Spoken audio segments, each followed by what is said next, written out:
என்னை இப்போ பெரம்பூர் தொகுதி எம்எல்ஏன்னு தான் சொல்லுவாங்க. பட் ஆனால் அது எலெக்ஷன் கமிஷனோட அந்த சட்ட விதிகளுக்கு மட்டும்தான் அப்படி.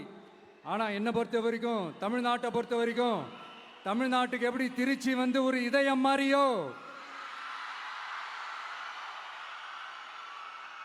அந்த மாதிரி என்னோட இதயத்துக்கு திருச்சி கிழக்கு தொகுதி மக்களும் ரொம்ப ரொம்ப ரொம்ப க்ளோஸ் தான். அதுல எந்த மாற்றமும் கிடையாது. சரிங்களா?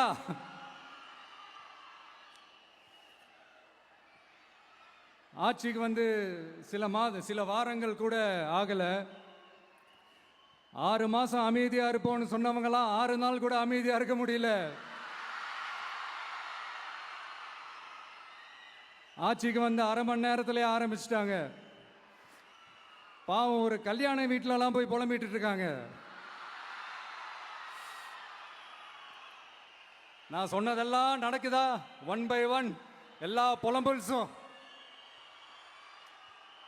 அது மாதிரி இத்தனை வருஷமா மாத்தி மாத்தி உங்களை ஏமாத்திக்கிட்டு இருந்த இந்த 2 பேரையும் வேண்டாம்னு சொல்லி ஒதுக்கிட்டு உங்களுக்காக உண்மையா உழைக்க வந்த உங்க விஜய, உங்க அண்ணனை, உங்க தம்பிய முதல் அமைச்சரா இல்ல முதல் சேவகனா ஆக்கியிருக்கிறீங்க.